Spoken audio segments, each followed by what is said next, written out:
Digital marketing నేర్చుకుని AI tools వాడుతూ డబ్బులు సంపాదించాలనుకుంటున్నారా? ఈ నెంబర్కి కాల్ చేయండి.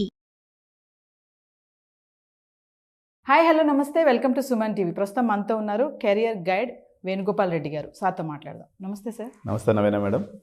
సార్, ఇప్పుడు మన టీఎస్సీ ఎంసెట్ కీ అయితే రిలీజ్ చేశారు. మరి దాన్ని బట్టి స్టూడెంట్స్ అనేవారు ఒక అంచనా అయితే వేసుకుంటారు కదా, ర్యాంక్స్ ఎలా వస్తాయి అనేది. నెక్స్ట్ వాళ్ళు ఎలా సెలెక్ట్ చేసుకోవాలి కాలేజెస్ కానీ ఇవన్నీ, అంటే ఆ వచ్చిన కీని బట్టి పిల్లలు తీసుకోవాల్సిన స్టెప్స్ ఏంటి అంటే ఏం చెప్తారు సార్? అయితే అండి, ఇప్పుడు ఎంసెట్ కీ రిలీజ్ అయిన తర్వాత ఈసారి ఎంసెట్ పేపర్ అనేది కొన్ని పేపర్స్ టఫ్గా రావడం జరిగింది. సో మీకు ర్యాంక్ ప్రెడిక్టర్ ప్రకారంగా కాకుండా కొంచెం అటు ఇటుగా ర్యాంక్స్ చేంజ్ అయ్యే అవకాశం ఉంది. అయితే ఇప్పుడు EAMCET first phase, second phase, third phase ఇట్లా 3 కౌన్సిలింగ్స్ ఉంటాయండి. సో మనకి 20వ తారీఖు కానీ 22వ తారీఖు కానీ ఎంసెట్ ర్యాంక్స్ అలాట్ అయ్యే అవకాశం ఉంది. సో ఈ ర్యాంక్స్ని బట్టి కానీ మనం తీసుకున్నప్పుడు టాప్ 10 ఇంజనీరింగ్ కాలేజీలో మీరు సిఎస్సి ఏదో ఒక బ్రాంచ్ కానీ తీసుకోవాలనుకున్నప్పుడు అప్రాక్సిమేట్గా మీకు ఒక 15,000 నుంచి 20,000 ర్యాంక్ ఉన్నట్లయితే మీకు టాప్ 10 కాలేజీలో ఏదో ఒక సిఎస్సి బ్రాంచ్ అనేది వచ్చేస్తుంది. సో చాలామంది ఏంటంటే ఓన్లీ జనరల్ సిఎస్సి ర్యాంక్స్ చూసుకొని ఇబ్బంది పడిపోతూ ఉంటారు అనమాట.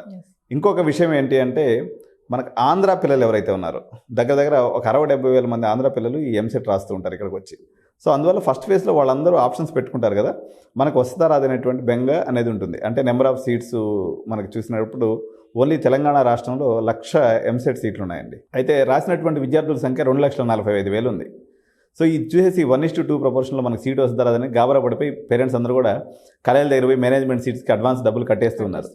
సో అలాంటి కంగారు పడాల్సిన అవసరం ఏం లేదండి. ఎందుకంటే 1,00,000 సీట్లు మనకి తెలంగాణ రాష్ట్రంలో ఉన్నాయి.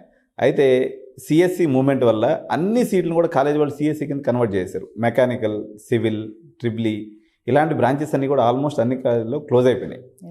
సో వాటన్నిటిని కూడా సిఎస్సి తీసుకొచ్చి మెర్జర్ చేసేసారు. అందువల్ల లాస్ట్ ఇయర్ మనం గమనించినట్లయితే 56,500 సిఎస్సి సీట్స్ ఉన్నాయి లాస్ట్ ఇయర్. మళ్ళీ దాని తర్వాత ఒక 13,000 సీట్లు మళ్ళీ అడిషనల్గా వచ్చినాయి. అంటే అరౌండ్ ఒక 70,000 లాస్ట్ ఇయర్ ఉన్నాయి. ఈ సంవత్సరం మరొక 13,000 నుంచి 16,000 కొత్త సీట్లు యాడగబోతున్నాయి. అంటే 85,000 సిఎస్సి సీట్స్ మనకు అందుబాటులో ఉన్నాయి. కాబట్టి పిల్లలు ఏ ర్యాంక్ వచ్చినా కూడా వాళ్ళకి కౌన్సిలింగ్లో సీట్ వచ్చేస్తుంది. అంటే 45 పైన 45 మార్క్స్ పైన ఎవరికైతే వచ్చి ఉంటాయో వాళ్ళందరూ కూడా కన్వీనర్ సీట్ అనేది ఎక్కడో ఇక్కడ అలాట్ అయిపోతుంది. అయితే కాలేజీలు మంచి కాలేజ్ చూజ్ చేసుకోవటము, బ్రాంచ్ చూజ్ చేసుకోవడం అనేది చాలా లాజికల్ డెసిషన్ అనమాట. అంటే పేరెంట్ ఎలా ఆలోచిస్తాడంటే, ఒక పేరెంట్ ఒక ఆలోచన చేస్తాడు, ఖచ్చితంగా సిఎస్సి జనరల్ సిఎస్సి మాత్రమే కావాలి అని చెప్పేసి ఒక 10 కాలేజీలు చూసుకుంటాడు. చూసుకున్న తర్వాత నాకు సీట్ రాదేమో అని గాబరాతోటే వాళ్ళు వెళ్ళేసి డైరెక్ట్గా కాలేజీలో డబ్బులు కట్టేస్తుంటారు. అలా ఆందోళన పడాల్సిన అవసరం లేదు. చిట్ట చివరి వరకు కూడా అందరికీ సీట్లు ఉంటాయి. ఎప్పుడు తెలంగాణ రాష్ట్రంలో సీట్లు దొరక్క టైట్ అయిపోయే పొజిషన్ లేదు. ఇంకోటి ఏంటంటే, ఏఐసిటీ ఒక డెసిషన్ చేసింది మేడం. అదేంటంటే 35%, అంటే ఎగ్జిస్టింగ్ 100 సీట్లు ఉన్నట్లయితే వాళ్ళు ఇంకొక 35 సీట్లు పెంచేసుకోవచ్చు. అట్లా మనకు తీసుకున్నప్పుడు 1,00,000 సీట్లుగా ఉన్నటువంటి తెలంగాణ రాష్ట్రం ఈరోజు 1,35,000 సీట్ వరకు ఎక్స్టెన్షన్కి పోయే అవకాశం ఉంది. సో ఇష్ట ప్రకారం సీట్లు పెంచుకునేటువంటి అవకాశం కాలేజీ యాజమాన్యాలు కొనడం వల్ల పేరెంట్స్ నిర్భయంగా చిట్ట చివరి వరకు వెయిట్ చేసి అన్ని కౌన్సిలింగ్స్, ప్రెడిక్టర్స్ చూసుకొని నిదానంగా జాయిన్ అవ్వచ్చు అనేది నా సలహా. సార్, ఇప్పుడు బెస్ట్ కాలేజ్లో మనకి సీట్ రావాలి అంటే ఎంత ర్యాంక్ రావాలి అంటారు?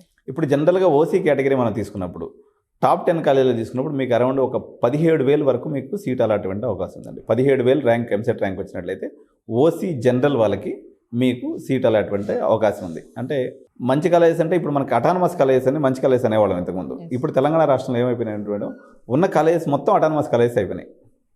సో ఇప్పుడు అటానమస్, నాన్ అటానమస్ కాలేజీలు ఏంటి అనేది మనం లెక్క చూసుకోవాలి తప్ప అటానమస్ కాలేజీలు ఎత్తుకోవాల్సిన అవసరం లేదు. అందువల్ల అందరి పిల్లలకి సీట్ వస్తుంది. టాప్ 10 కాలేజీలో మీరు అరౌండ్ ఒక 15,000 ర్యాంక్ వచ్చినప్పుడు కూడా మీకు సిఎస్సి రిలేటెడ్ బ్రాంచెస్లో మీకు సీట్ వచ్చేటువంటి అవకాశం ఉంది. సో ఓసీ కేటగిరీ వాళ్ళకి చాలా కొంచెం డౌట్స్ అయితే ఉన్నాయి. అమ్మో మాకు బాగా ర్యాంక్ రావాలి, లేకపోతే మా కేటగిరీలో రాదు సీట్ అనేది ఒక డౌట్ అయితే చాలామంది పిల్లలకు ఉంది. మరి వాళ్ళకి ఏం చెప్తారు సార్? సో దీనికి ఏంటంటే అండి, ఇప్పుడు బ్రాంచెస్ తీసుకునేటప్పుడు ఫస్ట్ ఫేజ్లో చాలామంది పిల్లలు ఏం చేస్తారంటే, ఒక ఎమోషన్తో కూడుకున్నటువంటి ఒక తల్లిదండ్రులు కానీ ఒక తప్పు ఏం చేస్తారంటే, ఫస్ట్ ఫేజ్ అందరూ మ్యాక్సిమం తప్పు ఆప్షన్స్ పెట్టేస్తారు. ఈ తప్పు ఆప్షన్స్ పెట్టడం వల్ల ఏమైపోద్దంటే చివరికి వచ్చేసరికి వాళ్ళు మళ్ళీ ఒక చిన్న కాలేజీ పోయి మేనేజ్మెంట్ తీసుకోవాల్సినటువంటి పరిస్థితి వస్తుంది. అలా కాకుండా మనం ఫస్ట్ ఫేజ్లో ఆప్షన్స్ పెట్టుకునేటప్పుడే బ్రాంచెస్ని మనం CSC, CSC AML, CSC AIDS, CSC cyber security, IT ఇట్లా మనకి సిఎస్సిలో ఒక 10-12 బ్రాంచ్లు ఉన్నాయి. వాటిల్లో ఒక కెరియర్ కౌన్సిలింగ్ సంప్రదించి ఏ బ్రాంచ్ ముందు పెట్టుకోవాలి, ఏ బ్రాంచ్ వెనక పెట్టుకోవాలని చెప్పేసి మీరు ఫస్ట్ కౌన్సిలింగ్ ఎవరైతే స్పెసిఫిక్గా చేస్తారో, ఎంత జాగ్రత్తగా చేసుకుంటారో వాళ్ళందరూ కూడా మ్యాక్సిమం సీట్లు వచ్చేటువంటి అవకాశం ఉంది. చాలామంది పేరెంట్స్ పిల్లలు చేసే తప్పు ఏంటంటే ఒక 10 కాలేజీలు పెట్టి వదిలేస్తారు. అలా ఎవరు చేయకూడదండి. 10 కాలేజెస్ పెట్టి వదిలేయడం వల్ల మీరు చిట్ట చివరికి వచ్చేసి ఆ టాప్ 20 కాలేజీలో కాకుండా ఇంకా దిగులు ఉన్నటువంటి కాలేజీలో మీరు చదువుకోవాల్సిన పరిస్థితి వస్తుంది. సో మీరు ఎగ్జైట్ అయిపోయేసి నాకు ఈ 10 కాలేజీలో సీట్ వస్తుందని చెప్పి ఒక ఊహతోటే కేవలం 10 కాలేజీలు పెట్టి వదిలేయడం వల్ల కంపల్సరీగా మీరు నష్టపోయేటువంటి అవకాశం ఉంది. అలాంటి తప్పు ఎవరు కూడా మినిమం వచ్చేసి ఒక 100 ఆప్షన్స్ పెట్టాలి. 100 ఆప్షన్స్ పెట్టుకున్నప్పుడు ఇప్పుడు టాప్ 10 కాలేజీలు తీసుకున్నారనుకోండి, ఇంటూ 10 బ్రాంచెస్. సో అప్పుడు మీకు 100 ఆప్షన్స్ బై డిఫాల్ట్గా వచ్చేస్తాయి అనమాట.